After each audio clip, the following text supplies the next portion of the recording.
Well, good morning, everybody. For those of you who don't know me, I'm Stephen Harder, President here at the RIBA.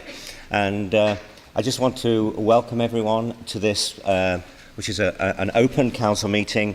I think everyone in this room obviously has a real interest in the subject matter to date, which is really about the future of architectural education, which I think I'm right in saying that it hasn't been since 1958 in the Oxford Conference, chaired by Leslie Martin, who's my external examiner, that we've had this discussion on architectural education. In December, RIBA Council acknowledged 5 principles, a direction of travel for a review of education. And why? Why have we been doing this work? Well, the RIBA Education Review has been working for the last 2 years to consider all the many conversations which have developed around architectural education. These include SCOSA's Pathways and Gateways document, the Farrell Review, and RIDA's Future of Built Environment Education initiative. The review is set against a background of major revisions in October 2013 to the Professional Qualifications Directive. This is the EU statute which sets minimum training and educational requirements for the professions, including architecture. Previously, the Professional Qualifications Directive stipulated the minimum period of full-time study to qualify of an architect was 4 years. This did not include any period of professional practical experience. The revised PQD sets out 2 parallel frameworks for adoption in EU member states. Firstly, a minimum of 4 years full-time study plus 2 years of PPE. The second, a minimum of 5 years full-time study plus a discretionary period of PPE. This period of PPE might be as little as 0, a position the RIBA emphatically doesn't support. Our proposals have been developed to emphasise the synergy between academic study and professional practical experience, and to support this through a reframing of the sequence, structures and awards schools deliver. The review has been a collaborative and cooperative process with multiple consultations and conversations with schools, examination centres, practitioners, students, graduates, academics and RIBA members throughout the regions. And of course we would like to thank everyone who has contributed to framing the recommendations that you're going to hear today. So our objectives in framing the recommendations of the Education Review are as follows: to thoroughly review, appraise for fitness for purpose and overhaul a system of education established over 90 years, which was established over 90 years ago.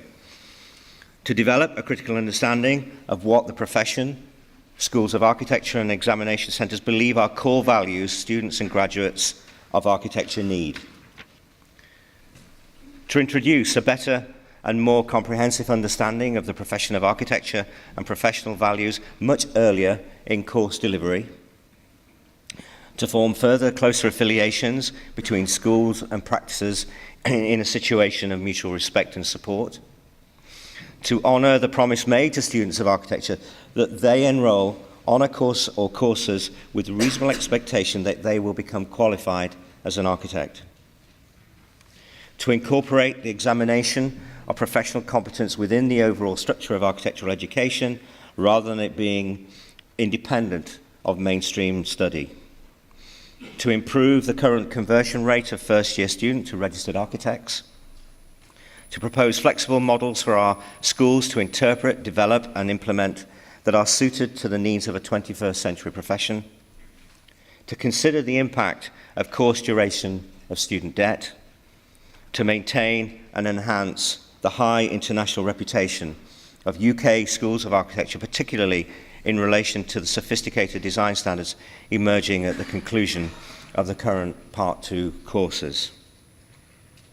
So, the structure of the day.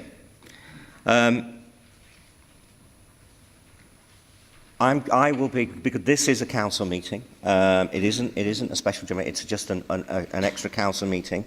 I will chair the forum today, and at the end of each of the 5 discussion pieces, there will be a vote amongst council members. Paul Finch, I'm sure all of you know Paul Finch, Editorial Director of the Architecture Review and Architects Journal and Programme Director of the World Architecture Festival, but also an Honorary Fellow. Paul is going to moderate each of the sessions. So each of the 5 recommendations will be contextualised by speakers, and each will be taken in turn. There will then be a discussion amongst council members, which will be followed then roughly by about 25 minutes of Q&A by yourselves, and then, as I said, a vote by council. So I hope that's clear. I won't pause for any questions, presume that it's all clear, and at this point I'm going to hand over to Paul, who's going to take us through for the remainder of the day, but in particular the first recommendation. Paul. President, thank you very much for the invitation to chair today's event. There's a lively looking crowd outside, and you never know at 66 Portland Place whether a lively crowd outside means a lynch mob or a glee club. So we'll find that out shortly. Certainly prodigious amounts of work have been done in preparation for today, and an interesting council meeting which, as it were, is thrown open to interested parties. So a mixture of the formal, with electronic voting by councillors on the specific recommendations, and the more informal, which is the opportunity for educators, members of the Institute, to make comments and ask questions, which no doubt will inform the way that councillors vote on each subject. I think it's probably worth saying that the outcome of today's votes will then be taken forward into the next stage of the inevitable process that something like this involves, which is the finalising of wording, the discussion with third parties and so on and so forth. But clearly this is an important day. I'm afraid one of my tasks will be to be rather Stalinist about timekeeping, since there are a lot of people down to speak today, so I hope individual speakers won't mind me firstly telling them when they've got a minute to go, and perhaps asking them just to stop. And the importance of the occasion is not an excuse for prolixity, and if the speakers go on too long, it will cut the time that's available for councillors and the rest of you to have what I hope will be constructive discussion.